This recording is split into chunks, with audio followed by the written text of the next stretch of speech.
Thank you for joining us today on Earthfile. Welcome to the program. I'm Ayola Kasim. 2 out of 3 people live in rural areas where they depend on agriculture and other natural resources for their survival. Biodiversity supports the growing populations in rural and urban areas, but the pressure is becoming increasingly higher due to overexploitation as a result of high demand. Now, many plants and animals, including many potentially valuable species, are on the fast track to extinction because of these losses. Nigeria never lacked for laws, but they are not solving the problem. Today, we will look at some of the things working against getting it right. Do stay with us. Early morning sales at an animal market in Lagos. Many of the animals here were brought in from northern Nigeria, Cameroon, Niger, and even Chad. Many of them will be in captivity for weeks waiting for buyers. Sales of most of the animals here contribute to the illegal wildlife trade, which destroys Nigeria's biodiversity. But for the local traders who want to remain anonymous, it's a means of putting meals on the table. We did travel before. We traveled to Kano, we traveled to Maiduguri, we traveled to Niger, but due to the crisis in the northern part of the country, we stopped traveling. It's our supplier that always bring them down to us. That's it. So then we buy, we pay them. In a recent survey conducted by Wild Aid, a non-profit organization hoping to end the illegal wildlife trade in our lifetime, it was found that a growing appetite for bush meat among urban residents threatens wildlife populations in Nigeria and surrounding countries and increases the risk of zoonotic disease transmission. This consumption also overlaps with illegal trade networks fueling the trade in protected species like elephants and pangolins. Linus Una leads the West Africa's team of Wild Aid. He says wild bushmeat is an important part of rural food security. Rapid urbanization has caused a soaring urban demand for bushmeat, despite widely available and affordable alternative protein sources. You know what is pushing them deeper and deeper to the forest? It's the urban demand where there's like larger populations and then more income.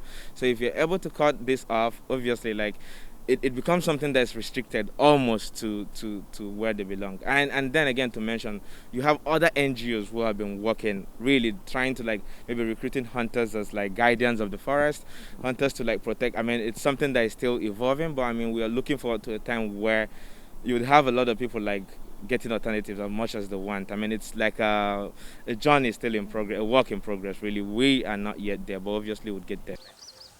In December 2016, President Muhammadu Buhari signed the Endangered Species Control of International Trade and Traffic Amendment Act, earlier passed by the National Assembly. Nigeria is a signatory to the Convention on International Trade in Endangered Species of Wild Fauna and Flora, an international treaty drawn up in 1973 to protect wildlife against overexploitation and to prevent international trade from threatening species with extinction. Pangolin is one of many animals in the first schedule to the Act. Its hunting, capture or trade is absolutely prohibited in the country. Unfortunately, it is being killed daily in a wet market in Ekpe, in Lagos and many areas in Nigeria daily, without anyone prosecuted. But some are working to reverse this trend. When I rescued him, he was tied up in a bag and dehydrated, weak. So I have had to rehydrate him and then rehabilitate him with medications. And then as soon as he's strong enough, I will release him to the wild, to a protected forest. Why? Because it will surprise you to know that this is one of the most trafficked mammal on Earth. It's an endangered species, and we have to do the little we can, or the much we can, to conserve the species. A ball python and a pangolin are some of the animals that Nigerian veterinarian and conservationist Mark Ofua is nursing back to health at his animal sanctuary in Lagos. Mark says he is determined to change perceptions here towards reptiles and wild animals and wants to get communities to do more to care for wildlife. No, not you. The vet has been saving and treating wild animals and reptiles for about 10 years now. The rescued animals often end up here after being injured by hunters or through accident.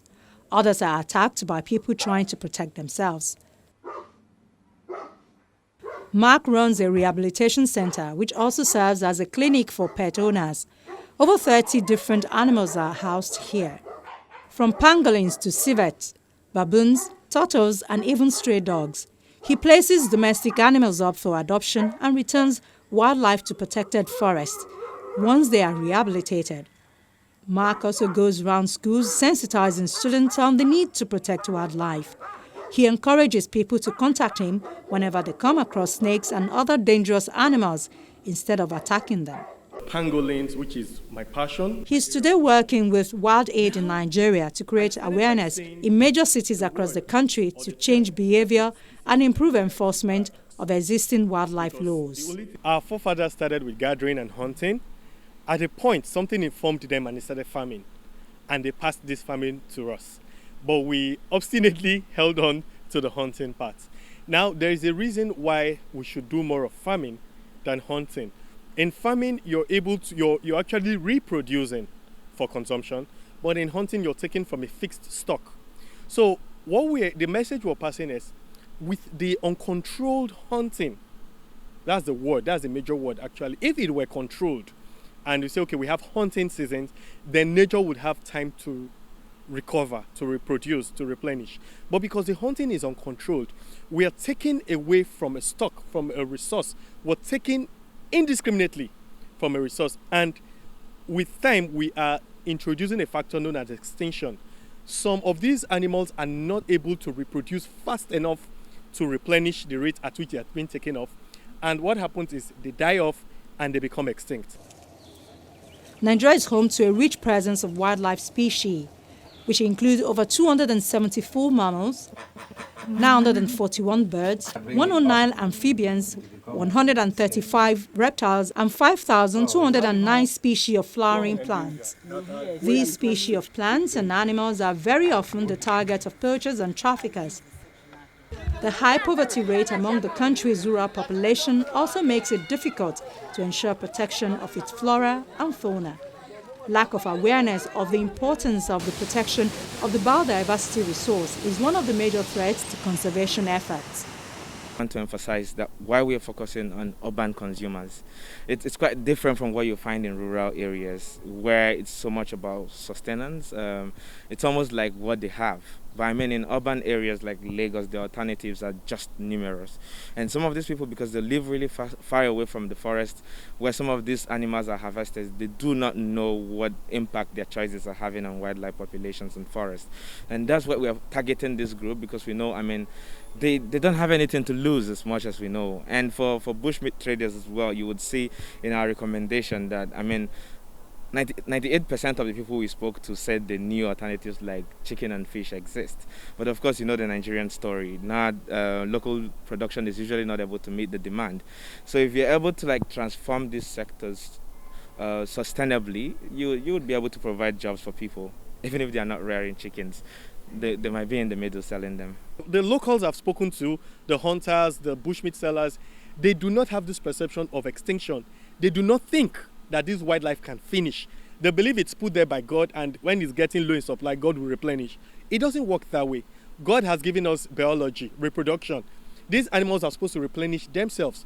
So if we're taking them out faster than they can replenish themselves, it just turns to simple common sense that it's going to get to a point that they won't be there anymore. And it's you and I that would suffer for it if these animals go extinct. Across Nigeria, there's a rising demand for vultures, and poachers are driving the local population of 4 large vulture species to near extinction. They are hard to come by these days.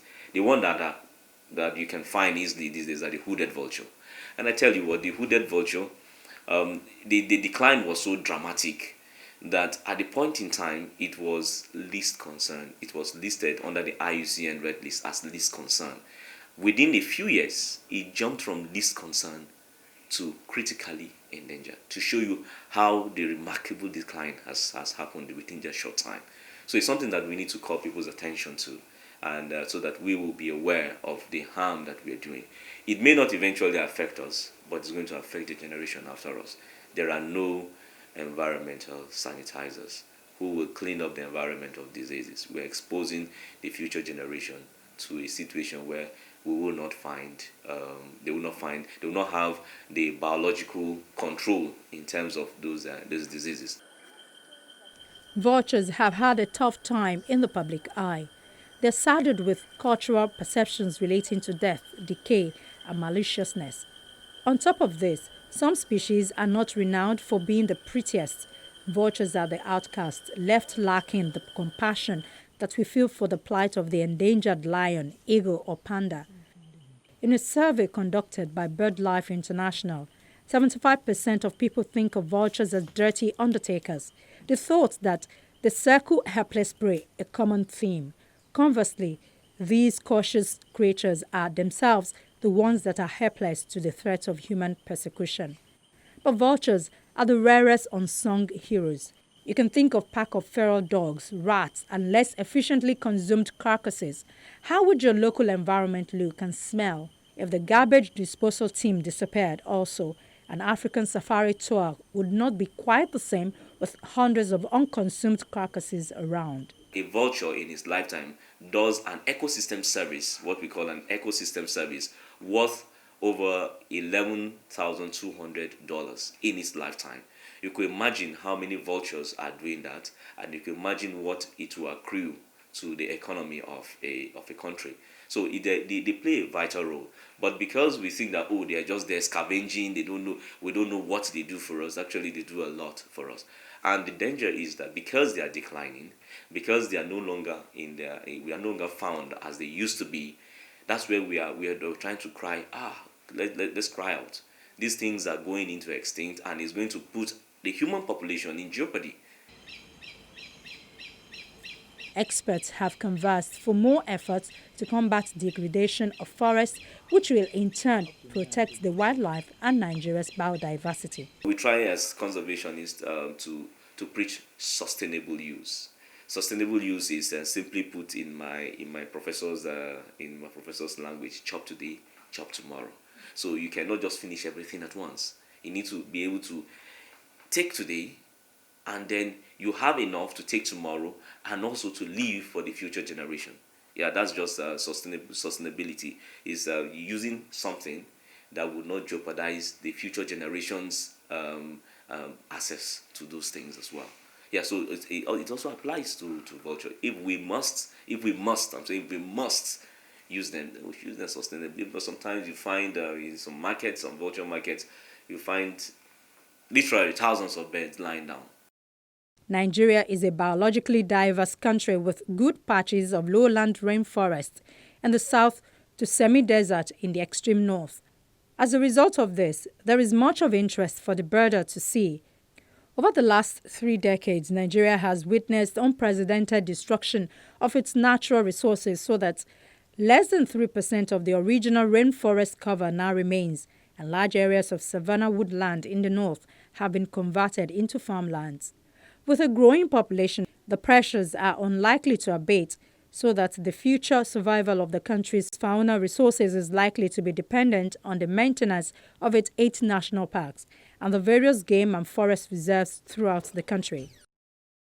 The national parks cover an area of just over 22,000 square kilometers, about 2.5% of the country.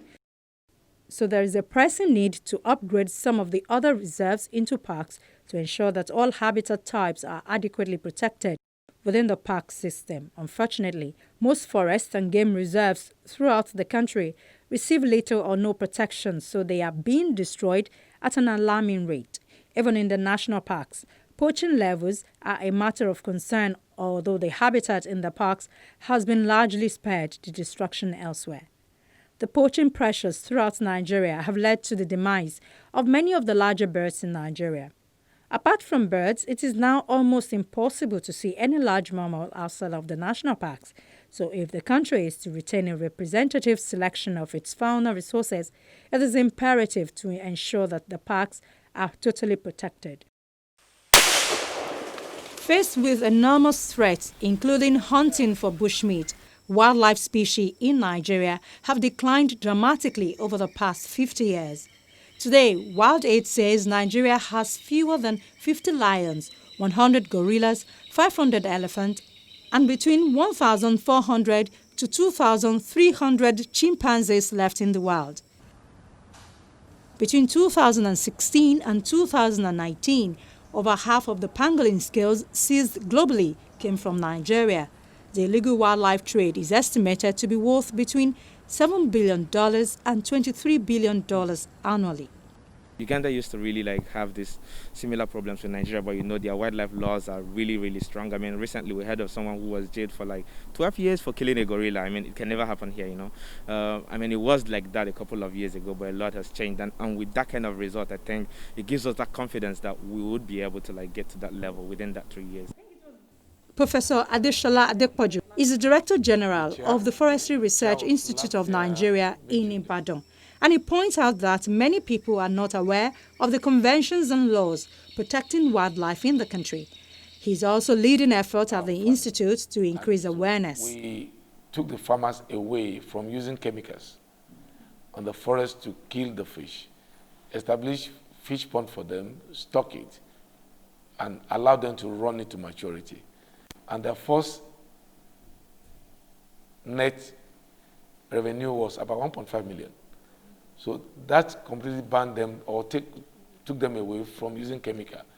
Then why did we do cane rat? Because some of them, because of one cane rat, can set fire on hectares of land. So we also trained them on that, but we realized that that is not too right with them. Why? Because they were covetous about it and were killing the grass cutter for food, and were telling us that the grass cutters are dying. So we realized that the younger one that should be even susceptible to cold are alive, but the older ones are the ones they claim to be dying, and they couldn't show us the dead ones.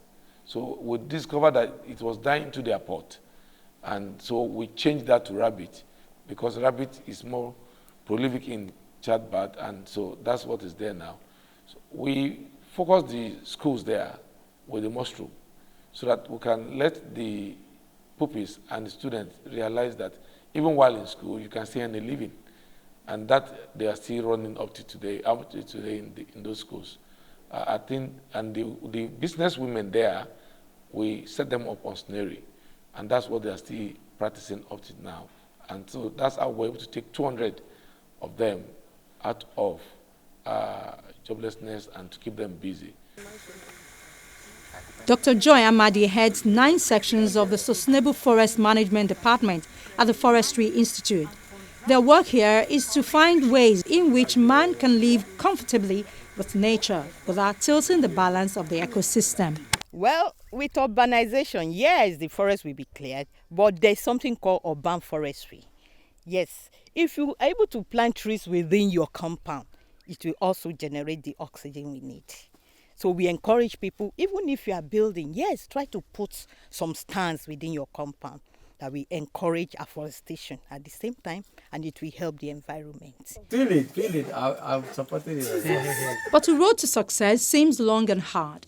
The Environmental Investigation Agency, using both publicly available data and classified information from a number of sources, reported at the end of 2020 that corruption continues to fuel illegal wildlife trade in the country. The agency says Nigeria plays a key role in the illegal wildlife trade, representing the largest export point for ivory and pangolin scales destined for consumer markets in Asia.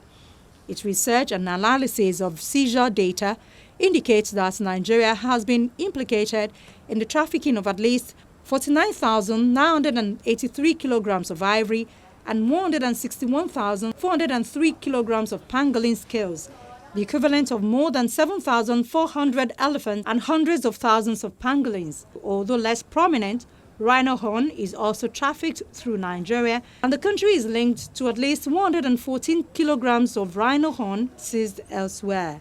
Wildlife trafficking in Nigeria is linked to other forms of serious criminal activities, such as the illegal trade of drugs, precious stones, fraud and corruption. Nigeria has been flagged as a Category A party the highest category of concern under the Convention on International Trade in Endangered Species National Ivory Action Plans. We still have a very long way to go until you have more of me on this campaign. I am one man until we have 100, 1,000, 10,000, 1,000,000 doing this campaign. Really, what I can achieve is little, but even that little counts for something. So I am encouraged. You're here now listening to me. I'm talking to my viewers at home. I am encouraged to continue in my campaign to do more. Peradventure, I might win just one more person to join me in carrying this message. That one person will win one person, and before you know it, we're going to have a ripple effect of enthusiasts and conservationists. Nigeria developed the National Biodiversity Strategy and Action Plan as an enabler for integrating biodiversity considerations into sectoral and cross-sectoral policies, plans and programs at all levels of government. The government also approved a new national forest policy in July 2020 to ensure continuous socio-economic development. Incidentally, Mr. President, the Minister of Environment also says the government is coordinating efforts to ensure the various regulatory and enforcement agencies and their partners can more effectively work together to combat wildlife crime. Let me start with the word I've been using, collaboration. FRIN, the Forestry Research Institute, NASRIA, that is the National Environmental Standard and Regulation Agency, National Park, all of this are working in that direction. And that's where also the National Park and the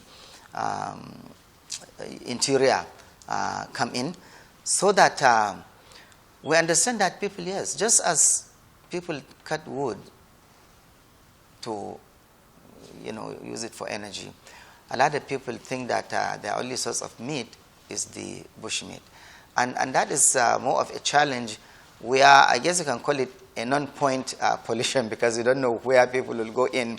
Non-point source, sorry, I meant to say. People will go and catch bushmeat. So again, what we need is this collaboration. What we need is additional security. What we need is especially the national park to be strengthened, which Mr. President is very willing, so that we can safeguard the parks where a lot of the animals are that people think they are just bushmeat. But most importantly also, we have collaboration with other countries. We are just about to sign a memorandum of understanding with Cameroon in safeguarding fauna and flora, within the areas where our border crossed. Again, we are taking the same approach of collaboration, working with NGO and even with the people in the area. So it's something that, again, we intend to sustain. We will be getting some additional support from the federal government. The President is willing, and we'll make sure that helps. Apart from crime, the increase in zoonotic diseases is boosting the call for protection of biodiversity. Majority of emerging infectious diseases in people are of animal origin. 75% of emerging zoonoses have wildlife origins. Lassa fever has killed thousands in Nigeria in recent time. COVID-19 is forcing people across the world into quarantine and taking countless lives. And in the cases of SARS, MERS, Ebola, swine flu, tuberculosis, tapeworms, avian flu, HIV, West Nile virus, and countless other diseases that have jumped from animals to humans, biodiversity and habitat loss, along with wildlife trade, are the overwhelming culprits. That is why experts are saying to put an end to the spread of zoonotic diseases, human and environment interactions must be restructured. The planet and the species who inhabit it are not resources to be endlessly exploited. Ultimately, experts say living together responsibly and compassionately promotes all forms of health, be it animal, environmental, or human. That is all we have today on Earthfile. Thank you for watching. We hope to be back with you next week. In the meantime, should you have any comment or question, our inbox, earthfile@channelstv.com, is available all day long. From me, Ayola Kasim, and the Earthfile crew here in Lagos, it's bye for now.